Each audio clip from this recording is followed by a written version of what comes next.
Hello hello good morning students. कल अपन ने IPC nomenclature के लिए बात कर रहे थे अपन। उसमें अपन ने बात की थी किसके लिए, सिंपल जो कंपाउंड थे उनके लिए बात की थी। आज कुछ अलग हटके कंपाउंड्स के लिए बात करते हैं। रूल्स वही हैं, कंपाउंड अपन देखते हैं Fe EDTA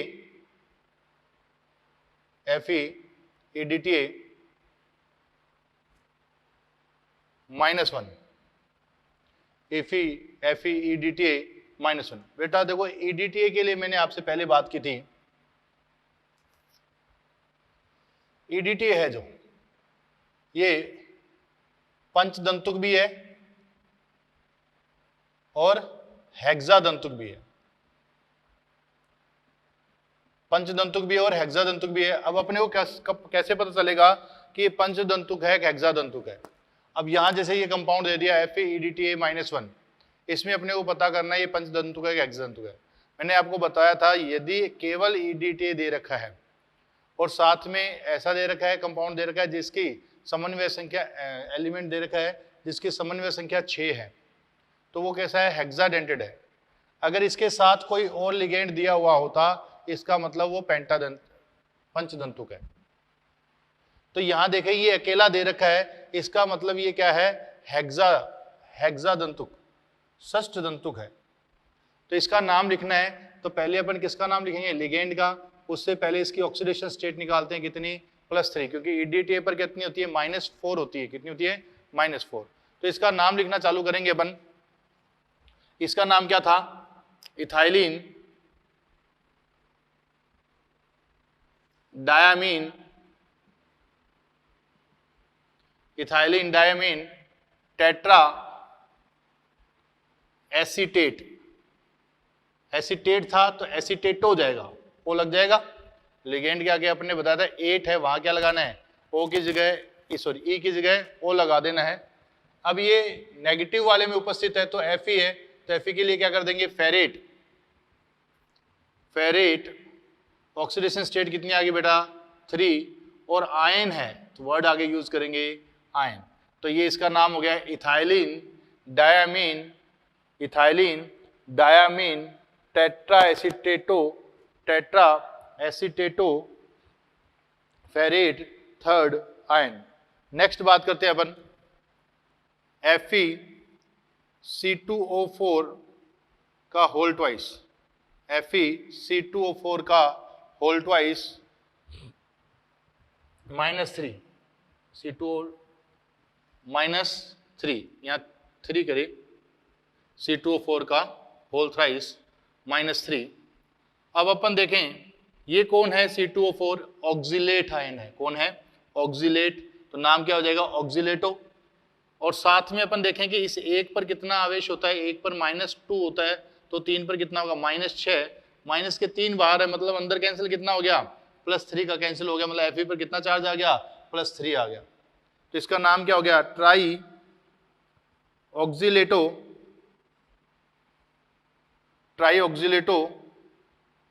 नेगेटिव में उपस्थित है, फेरेट 3rd आयन, ferrate 3rd ion.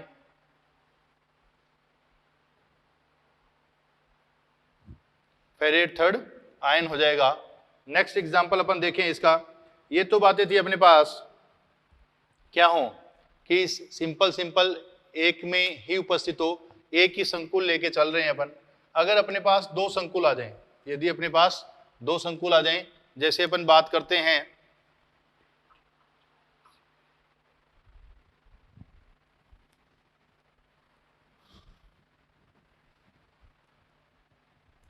PT NH3 का whole 4, CuCl4,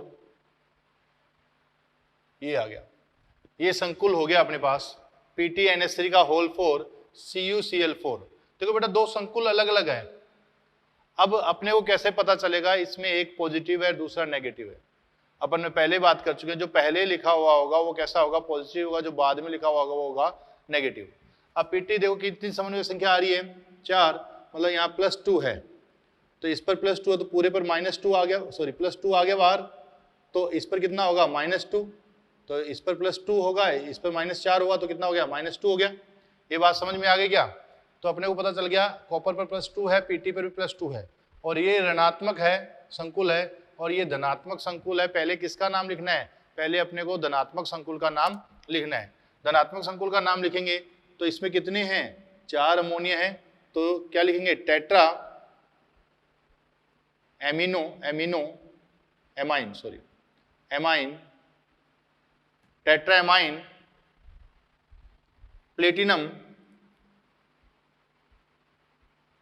platinum oxidation state second. अब इस संकुल का नाम करते हैं टेट्रा क्लोरो। ये नेगेटिव वाले में पड़ा है बेटा, नेगेटिव वाले में पड़ा है तो क्या लगाना है? मेटल के आगे 8 लगाना है। क्यूप्रेट सेकंड, तो ये अपने पास क्या हो गया? इसका नाम हो गया। नेक्स्ट अपन देखते हैं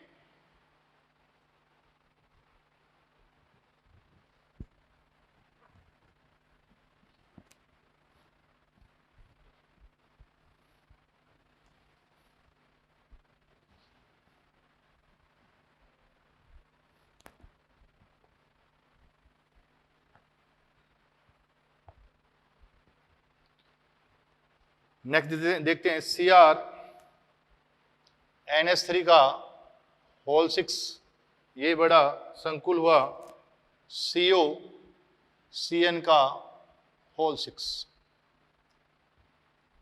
अपने को पता है कोबाल्ट प्लस 3 में 6 कोऑर्डिनेशन नंबर रिप्रेजेंट करता है। कोबाल्ट +3 है तो यहाँ पूरे पर कितना आया? -3, क्योंकि इस एक का कितना होगा? एक का -1, तो 6 का -6, तो 3 इससे कैंसिल हो गए -3, तो इधर कितना रहा होगा बेटा? +3 होगा, मतलब क्रोमियम पर कितना है? +3 चार्ज है। तो इन बहुत इजी नोमेनक्लेचर आता है, और साथ में आपको तो पता ऑप्शन में दिया हुआ मिलेगा आपको, तो अपन उससे कर सकते हैं इजी वे से। नोमेनक्लेचर में टेंशन लेने की जरूरत नहीं है। अपने को क्या पता होना चाहिए? सिर्फ लिगेंड ढंग से पता होना चाहिए। लिगेंड के बारे में सबसे ज्यादा इंपॉर्टेंट है, क्योंकि लिगेंड आइसोमेरिज्म आगे पढ़ेंगे उनमें लिगेंड आएंगे, CFT पढ़ेंगे उनमें भी लिगेंड आएगा। तो अपने को सबसे ज्यादा इंपॉर्टेंट चीज क्या है? लिगेंड, कि कौन सा बाइडेंटेड है, कौन सा मोनोडेंटेड है, कौन सा ट्राइडेंटेड है, किस में ऑक्सीजन दे रहा है, किस में नाइट्रोजन दे रहा है, और कौन सा सम्मित है, कौन सा असम्मित है। इन चीजों के बारे में अपने को पता होना चाहिए। तो इसके लिए बात करें तो पहले अपन किसका लिखेंगे? केटाइन धनायन का नाम लिखेंगे। धनायन में कौन? पहले लिगेंड का नाम, तो हेक्सा एमाइन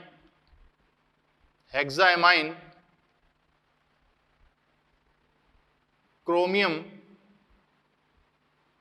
हेक्सामाइन क्रोमियम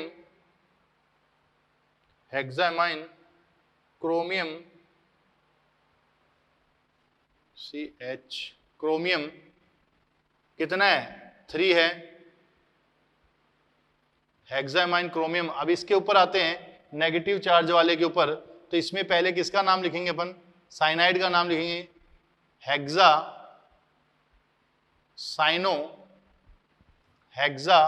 साइनो। अब इसका लिखना है अपने को, ये कोबाल्ट है तो नाम क्या जाए? कोबाल्टेट। ऑक्सीडेशन स्टेट कितनी है? 3, तो अपने पास नाम आ गया hexa amine chromium third, hexa cyano cobaltate third compound हो गया ये। अब नेक्स्ट बात करते हैं अपन सेतु लिगेंड, जिनमें सेतु लिगेंड उपस्थित हो, उनके बारे में बात करते हैं।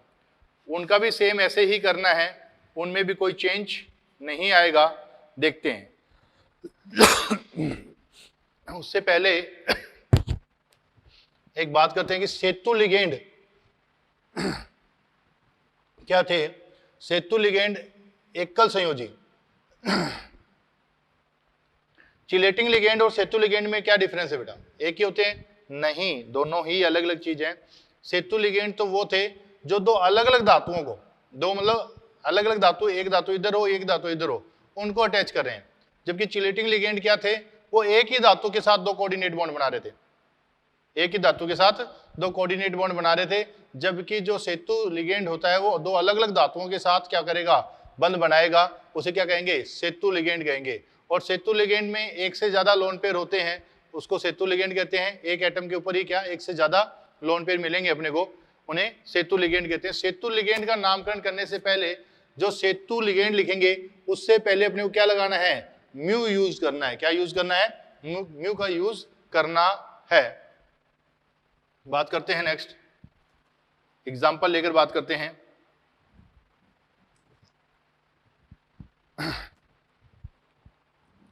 NH3 5 CO NH2 CO NH3 5, ये बड़ी ब्रैकेट क्या हो गई, बंद हो गई, और यहां लिखा अपने NO3 का होल 5। अब इसमें पहले सबसे पहले क्या पहचान करनी है अपने को, सेतु लिगेंड की पहचान करनी है। ये अपने पास क्या है, सेतु लिगेंड है।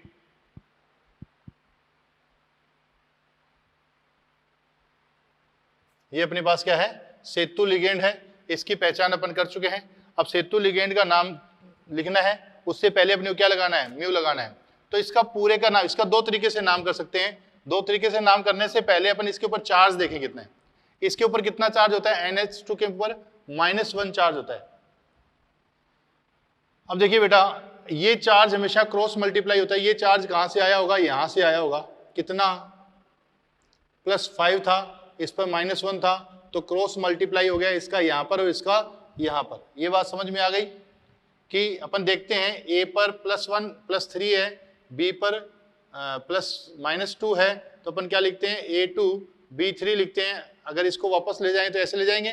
तो यहाँ पर देखा अपन कोई चार्ज नहीं, मतलब 1 मान लेते हैं, और यहाँ पर 5 है तो 5 इसके ऊपर जाएगा और 1 इसके ऊपर जाएगा। ये बात अपने समझ में आ गई कि इस पूरे कॉम्प्लेक्स के ऊपर कितना चार्ज है, +5 चार्ज है। तो एक माइनस का अंदर पड़ा है, तो ये उसके साथ जुड़कर क्या हो जाएगा, प्लस का हो जाएगा, प्लस का 6 हो गया। मतलब 3 इसके ऊपर रहा होगा और 3 इसके ऊपर रहा होगा। ये बात समझ में आ गई कि एक जो टोटल 6 है उसमें से एक अंदर ही कैंसिल हो गया, तो बाहर कितने गए, 5 ना। तो ये अंदर तो आपको कैंसिल करना आना चाहिए कि अंदर कितने कैंसिल हो रहे हैं। अंदर कितने कैंसिल हो रहा है, 1 कैंसिल हो रहा है, तो बाहर कितने जाएंगे, 5 जाएंगे। टोटल है कितने, 6 के प्लस के। तो अब नाम लिखना स्टार्ट करेंगे। अपन कहां से स्टार्ट करेंगे, इस अमोनिया NH3 से लिखना नाम स्टार्ट करेंगे। तो पेंटा एमाइन, पॉइंट से चलना है अपने को, यहां से चलिए अपन, पेंटा एमाइन, फिर कोबाल्ट, कोबाल्ट कितना है, 3। देखो बेटा अब कौन आ गया, सेतु लिगेंड आ गया। इसके लिए क्या लगाना है अपने को, म्यू लगाना है। इसका नाम क्या है, एमिडो। अब वापस यहां से चालू करना है, तो इसका नाम क्या है, पहले किसका लिखना है, लिगेंड का। तो penta ammine, penta ammine cobalt, third nitrate, cobalt third nitrate, pentaammine cobalt third mu, amido pentaammine cobalt third nitrate. समझ में आ गई बात, दोबारा समझें, pentaammine cobalt third mu, amido pentaammine cobalt third nitrate. Start कहां से करना है, इस कोने से स्टार्ट करना है, पेंटाएमाइन कोबाल्ट थर्ड एमिडो म्यू एमिडो, क्योंकि ये कौन है, सेतु लिगेंड है। इसके आगे बात करें, पेंटा एमाइन कोबाल्ट थर्ड नाइट्रेट। समझ में आ गई बात। नेक्स्ट अपन बात करते हैं इसका और कैसे नाम लिख सकते हैं। अब देखो बेटा ये दोनों सेम है, ये दोनों क्या है, सेम है, तो अपन इनको इकट्ठा करके लिख सकते हैं। तो इसको पहले अपने को किससे स्टार्ट करना पड़ेगा, सेतु लिगेंड से। तो क्या लिखेंगे अपन, म्यू एमिडो, म्यू एमिडो, फिर अपन यहां से लिखना स्टार्ट करेंगे बिस। बिस क्यों लगाया आपने, क्योंकि ये दोनों सेम है, बिस पेंटा एमाइन, बिस पेंटा एमाइन। उसके बाद में बात करें कोबाल्ट थर्ड, ब्रैकेट बंद, और क्या आ गया नाइट्रेट, और क्या आ जाएगा नाइट्रेट आ जाएगा, क्या आ जाएगा नाइट्रेट। दोबारा म्यू एमिडो बिस पेंटा एमाइन कोबाल्ट थर्ड नाइट्रेट आ जाएगा, क्या आ जाएगा नाइट्रेट। तो अपन इस दोनों तरीके से अपन नेम लिख सकते हैं। ये 20 क्या दर्शा रहा है कि इसके म्यू के दोनों तरफ क्या पड़े हैं, पेंटा एमाइन कोबाल्ट थर्ड पड़े हैं। ठीक है, नेक्स्ट बात करते हैं अपन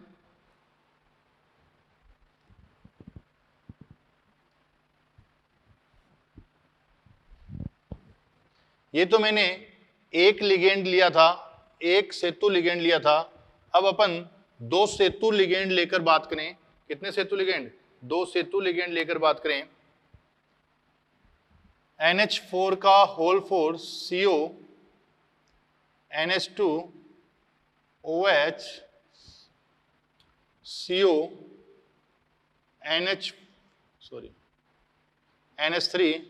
NH3 का होल 4, ये पूरी ब्रैकेट क्या हो गई बंद हो गई, और यहां लगा देते अपन SO4 का होल ट्वाइस। देखो बेटा, आपको इसके ऊपर चार्ज पता करना आना चाहिए, इसके ऊपर चार्ज पता करना आना चाहिए। अब यहां से अपने को पता करना है इसके पूरे कॉम्प्लेक्स के ऊपर चार्ज कितना है, पूरे संकुल के ऊपर चार्ज कितना है। देखो कोई कंपाउंड है A, उस पर चार्ज है मान लो +4, B है इस पर है -2, A पर है +4, B पर है -2। तो अब इसका फॉर्मूला कैसे बनाओगे बेटा, ये कुछ मात्रा में कैंसिल हो सकता है, तो यहाँ क्या आएगा +2, तो अपना क्या बन जाएगा AB2 फॉर्मूला बन जाएगा। क्या बन जाएगा AB2। कुछ समझ में आया, A के ऊपर +4 है, B पर -2 है, इस पर कितना है +2, तो AB2 फॉर्मूला बन जाएगा। सेम की सेम चीज यही इसी पर है कि सल्फेट आयन पर कितना होता है -2, और यहां पर अपने पास क्या रहा होगा +4 रहा होगा, यहां कैंसिल हुआ है 2 आया है, तो ये 2 यहां पर गया और यहां पर 1 बचा हुआ था वो यहां पर आया। तो अपने को पता लग गया कि इसके ऊपर कितना चार्ज है +4। अब कई लोग गलती क्या करते हैं, अपने कहा था क्रॉस मल्टीप्लाई होता है चार्ज, तो यहां पर 2 ले आते हैं। इस पर भी तो चार्ज देखना है अपने को, तो ये गलती मत करना, दोबारा बता रहा हूं, इसको समझ लो दोबारा। इस पर मान लो पाइल +4 है, इस पर -2 है, तो ये कुछ मात्रा में कैंसिल हो जाएगा, तो इस पर कितना बचेगा 2 ही तो बचेगा, ये 2 यहां पर आएगा। ऐसे ही अपन ने इस पर किया है, इस सल्फेट पर कितना होता है -2 होता है, तो यहां 2 कब आएगा, जब यहां +4 रहा होगा तभी यहां पर 2 आएगा।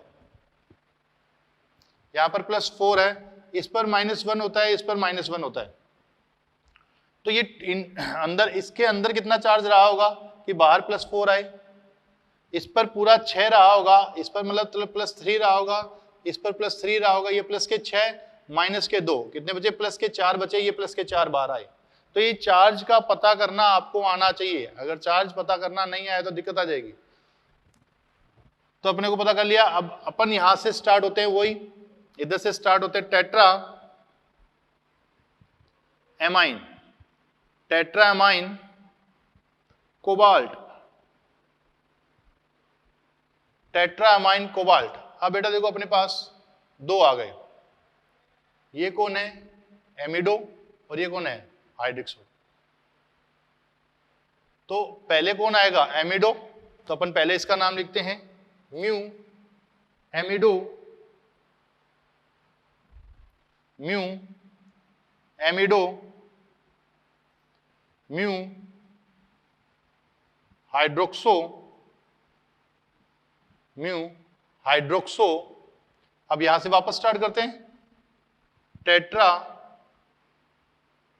एमाइन कोबाल्ट थर्ड, यहां पर क्या आ गया सल्फेट,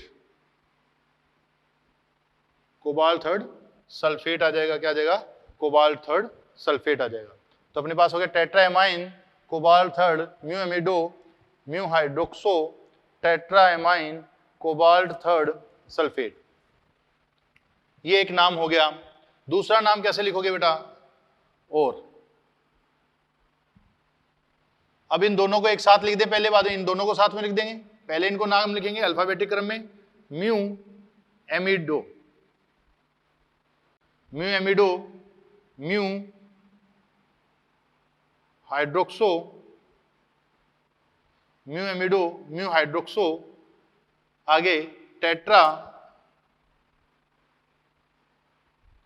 एमाइन,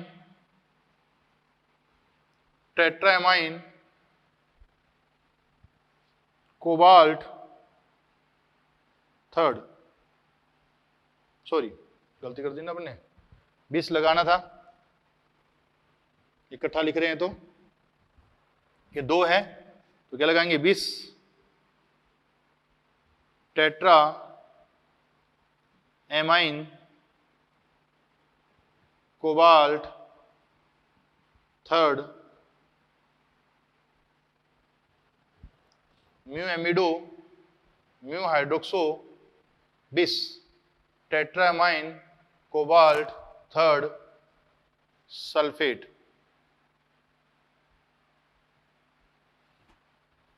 तो ये अपना इसका नोमेनक्लेचर हो जाएगा। तो अपन दोनों तरीके से कर सकते हैं इसको, चाहे इस तरीके से करो चाहे उस तरीके से करो, दोनों तरीके से अपन कर सकते हैं। नेक्स्ट एक एग्जांपल और देखते हैं। पहला अपन ने देखा किसके आधार पर कि एक अपने पास क्या था, सेतु लिगेंड था। फिर अपन ने देखा 2 सेतु लिगेंड हैं। इस बार देखते हैं अपन सेतु लिगेंड 2 है परंतु दोनों सेम हो, सेतु लिगेंड 2 हो परंतु दोनों क्या हो, सेम हो। तो NH3 का whole twice PD OH OH PD NH3 का होल ट्वाइस SO4। इस बार देखो बेटा दोनों कैसे हैं, सेम हैं, दोनों कैसे हैं, सेम हैं। तो बात करें स्टार्ट, दोनों तरीके से कर सकते हैं। यहां से स्टार्ट करूं तो di ammine, di ammine palladium, diammine palladium. अब mu di hydroxo, mu di hydroxo, mu di hydroxo palladium, mu di hydroxo. इसके नाम बात करें di ammine palladium, palladium sulphate. Oxidation state लिखी नहीं दोनों की, गड़बड़ कर दी। यहां ऑक्सीडेशन स्टेट लिखे, इसकी कितनी है काउंट करें। इस पर -2 है तो इस पर कितना रहेगा +2, एक माइनस का तो टोटल कितनी होगी +2 एंड +2। दोबारा लिख देते हैं, दोबारा नेम लिखते हैं एक बार। यहां से स्टार्ट करें di ammine palladium, oxidation state second mu di hydroxo, यहां फिर दोबारा डाई एमाइन पैलेडियम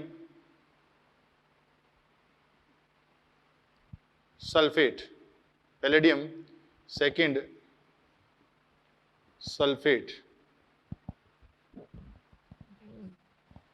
दोबारा सुने, di ammine palladium oxidation state mu, di hydroxo है, di hydroxo di ammine palladium second sulphate. अगर इनको उसी दूसरे तरीके से लिखें तो उनमें कैसे लिखेंगे अपन, और कैसे लिख सकते हैं, म्यू डाई हाइड्रोक्सो 20 लगाना जरूरी है और ब्रैकेट इस यहां से स्टार्ट करनी है और सल्फेट से पहले ही खत्म कर देनी है। 20 diamine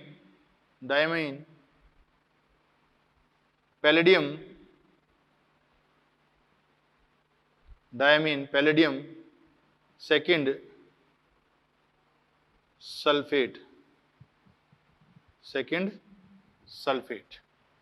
mu dihydroxo 20 diammine palladium second sulphate. Next बात करें अपन, तो ये अपना नोमेनक्लेचर में अपन बात कर चुके हैं। अगर अपन बात करें अब आगे, नोमेनक्लेचर में आप अपने मॉडल में दे रखे हैं, उनको कर लेना, क्वेश्चन कर लेना, क्वेश्चन भी काफी दे रखे हैं, उन क्वेश्चनों को करोगे आपको कुछ समझ में आएगा कैसे करने हैं। सिंपल सा इतना ध्यान रखना है नोमेनक्लेचर में, सबसे पहले किसका नाम लिखना है, केटाइन का नाम लिखना है, और केटाइन कैसा है देख लेना। केटाइन अगर संकुल है तो संकुल में पहले किसका नाम लिखना है, लिगेंड का नाम लिखना है, लिगेंड की संख्या लिखनी है। अगर एक से ज्यादा लिगेंड है तो उनको अंग्रेजी वर्णमाला क्रम में व्यवस्थित करना है। उसके बाद में क्या करना है, उसके बाद धातु का नाम लिखना है, धातु की ऑक्सीकरण अवस्था लिखनी है। अगर धातु ऋणात्मक संकुल में उपस्थित है तो क्या लगाना है, 8 लगाना है। क्या लगाना है, 8 लगाना है। तो इस हिसाब से अपन कर सकते हैं। नेक्स्ट बात करें अपन, इंपॉर्टेंट टॉपिक समावयवता।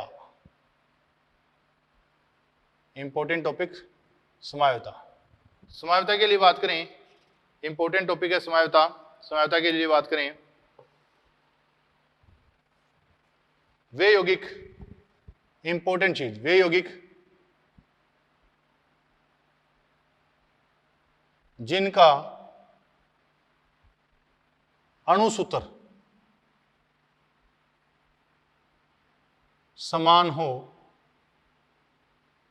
वे यौगिक जिनका अणुसूत्र समान हो परंतु संरचना तथा अंतरिक्ष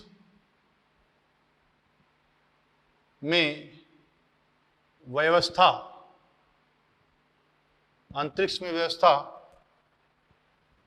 अलग हो,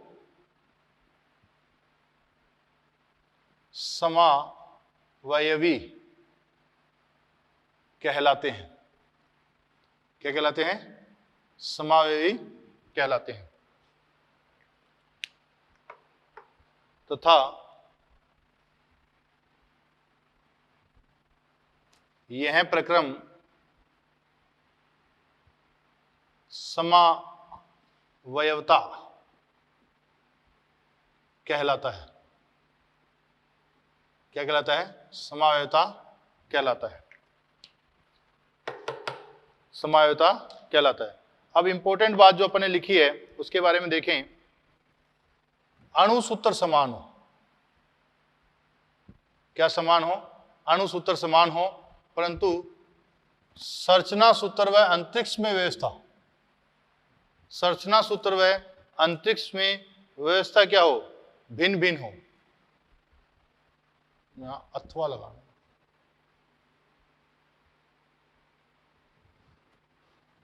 क्या सबसे पहली चीज तो आ गई अपने पास, क्या अणुसूत्र क्या हो, समान होना चाहिए। अगर अणुसूत्र समान नहीं हुआ तो अपन उसको समावयवता के लिए बात नहीं करेंगे। अब समावयवता कितने प्रकार की हो सकती है,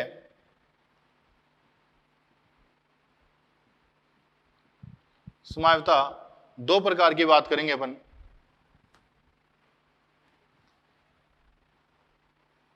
कौन सी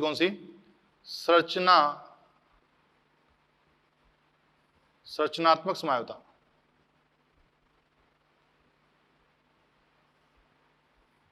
और दूसरी बात करेंगे अपन त्रिविम समावयवता।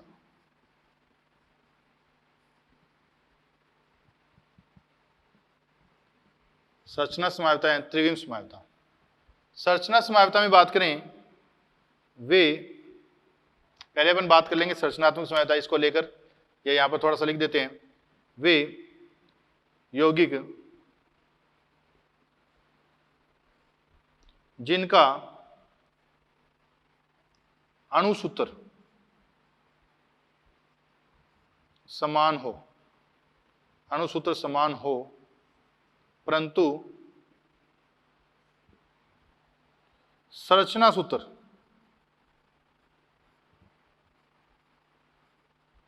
भिन्न हो।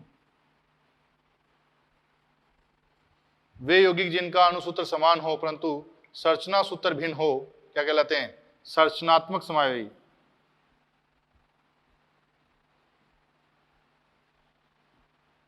समावयवी कहलाते हैं, संरचनात्मक समावयवी कहलाते हैं। क्या कहलाते हैं? संरचनात्मक समावयवी कहलाते हैं। त्रिविम समावयवी वे यौगिक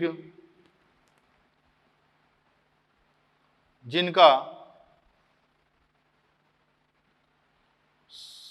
अणुसूत्र तथा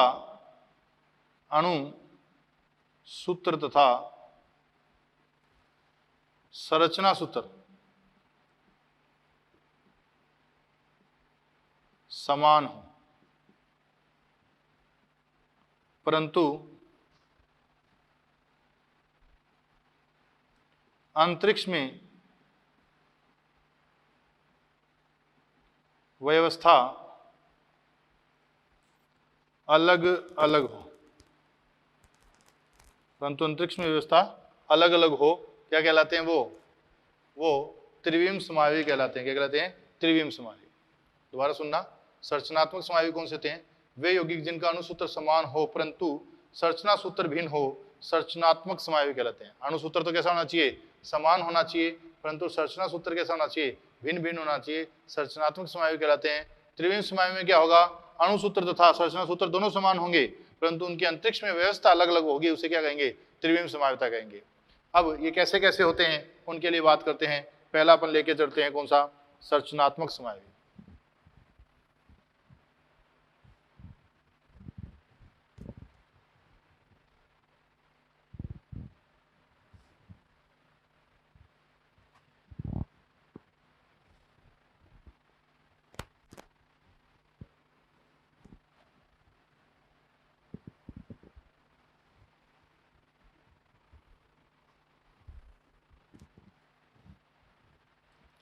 पहली बात करते हैं अपन संरचनात्मक समावयवी।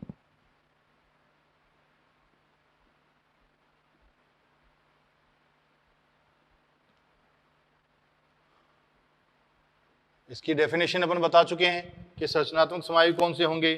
जिनके क्या हो? संरचना भिन्न भिन्न हो, संरचनात्मक समावयवी कहलाएंगे। इसमें अपन पहली बात करते हैं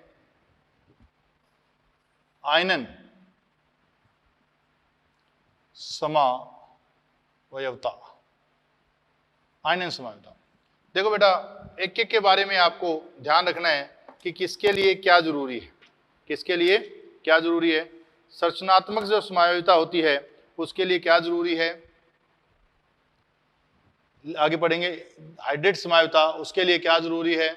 उसके बाद में अपन बात करेंगे लिंकेज समावयवता, उसके लिए क्या जरूरी है। कोऑर्डिनेशन आइसोमेरिज्म, उसके लिए क्या जरूरी है। कोऑर्डिनेशन पोजीशन आइसोमेरिज्म, उसके लिए क्या जरूरी है। ये अपने को पता लगना चाहिए किसके लिए क्या जरूरी है। अगर आपको ये पता लग गया, अपन फटाक से क्वेश्चन कर सकते हैं कौन सी समावयवता दर्शा रहा है। यहाँ से क्वेश्चन पक्का आता है, 99.99% तक यहाँ से क्वेश्चन आता ही आता है। देखो, सबसे इंपॉर्टेंट जो चीज है पूछी जाती है कोऑर्डिनेशन केमिस्ट्री में, मैं पहले बता चुका हूँ आपको, आइसोमेरिज्म प्लस उसके बाद में CFT से सबसे ज्यादा क्वेश्चन पूछे जाते हैं, CFT और आइसोमेरिज्म से। इन दोनों पर विशेष ध्यान देना है अपने को। और साथ में आपको ये दोनों चीजें कब आएंगी? जब लिगेंड आपको अच्छी तरह पता होंगे। तो अपन पहले बात करते हैं आयनन समावयवता। आयनन समावयवता के लिए बात करें कि वे यौगिक जो जल में अलग अलग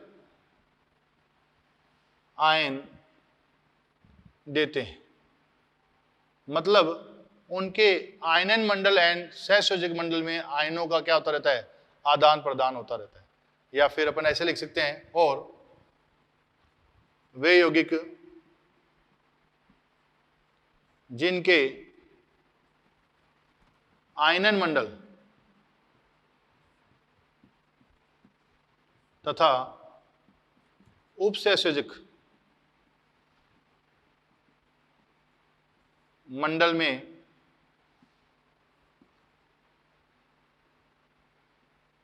आयनों का आदान प्रदान होता रहता है। आयनों का आदान प्रदान होता रहता है, उन्हें क्या कहा जाता है? आयनन क्या कहता है? आयनन समावयवी कहा जाता है। जैसे अपन बात करें Pt NH3 का होल 4 Cl2 Br2, एक सूत्र है, इसे अपने को बनाने हैं। कौन से बनाए? अपन ने पहला बनाया Pt की कोऑर्डिनेशन नंबर 6, ऑक्सीडेशन स्टेट यहाँ 6 है, 4 है। Pt NH3 whole 4 Cl2 Br2, Cl2 को बाहर ले जाएं, Br2 को अंदर ले जाएं। Pt NH3 का whole 4 Br2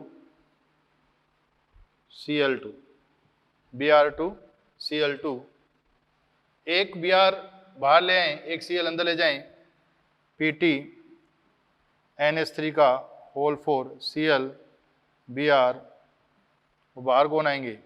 Br Cl। Pt NH3 का होल 4 Cl2 Br2, यहाँ करें Pt NH3 का होल 4 Br2 Cl2, यहाँ देखा Pt NH3 का होल 4 Cl Br, एक Br बाहर, एक Cl अंदर। ये तीनों आपस में क्या हैं? ये तीनों आपस में आयनन समावयवी हैं। क्या है? आयनन समावयवी हैं। इन तीनों में जल में यहाँ पर अपने को क्या मिलेंगे? 2 Br2 मिलेंगे, यहाँ क्या मिलेंगे? 2 Cl2 मिलेंगे, यहाँ एक Br मिलेगा और एक Cl मिलेगा। तो ये तीनों ही आपस में क्या प्रदर्शित करेंगे? आयनन समावयवता प्रदर्शित करते हैं। नेक्स्ट अपन बात करें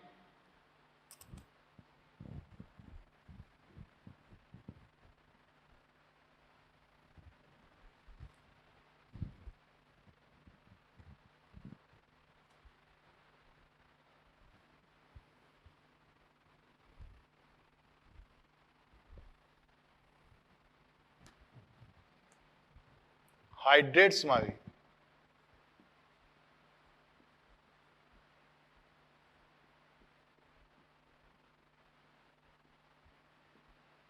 हाइड्रेट समावयवता, हाइड्रेट समावयवता के लिए बात करें, हाइड्रेट समावयवी कौन से होंगे? हाइड्रेट समावयवी वो होंगे जिनमें क्या हो?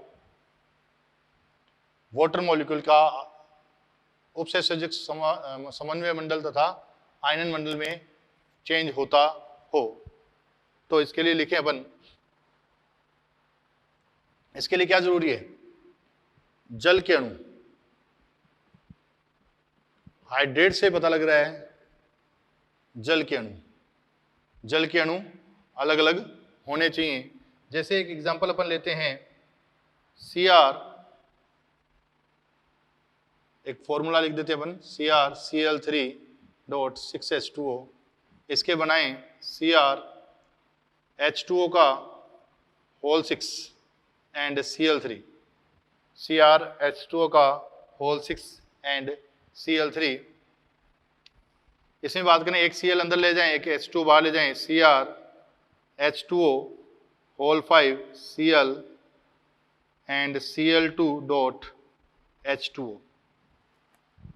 सेकेंड बात करें, एक और ले जाएं, Cr H2O का whole 4 Cl2 Cl and H2O।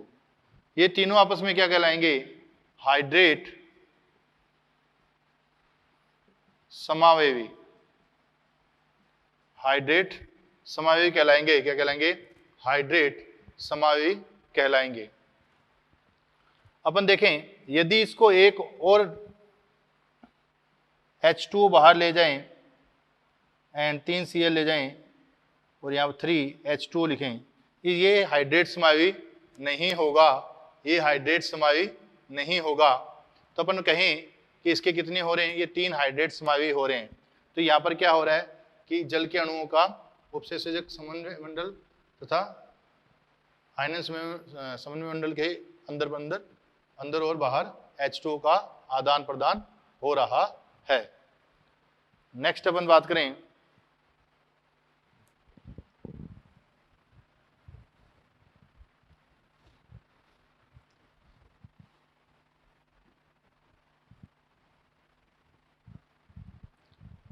Linkage isomerism.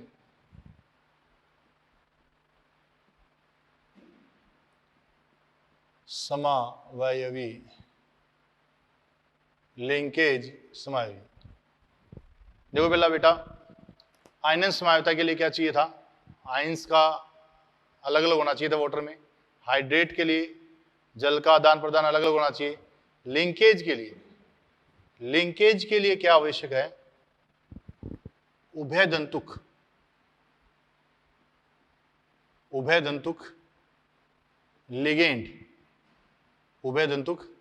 Ligand आवश्यक है। क्या आवश्यक है? उभयदंतुक लिगेंड आवश्यक है। किसके लिए?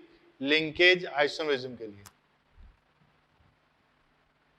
जैसे अपन बात करें CONH3 का होल 5 CN, और यहां पर कौन आ गया? Cl आ गया, Cl2। इस पर +3 होता है तो Cl2 आ जाएगा। अब देखें इसके साथ लिंकेज आइसोमेरिज्म कौन रिप्रेजेंट करेगा? इस Cn को अपन, ये उभयदंतुक लिगेंड है, इसको अपन ऐसे लिख सकते हैं क्या? CONH3 का होल 5 NC, और ये क्या बन गया? Cl2 बन गया। क्या बन गया? Cl2 बन गया। इसको अपन कहेंगे, आपस में क्या है रिप्रेजेंट कर रहे हैं? लिंकेज आइसोमेरिज्म, या इनको अपन एक नाम और दे देते हैं, सॉल्ट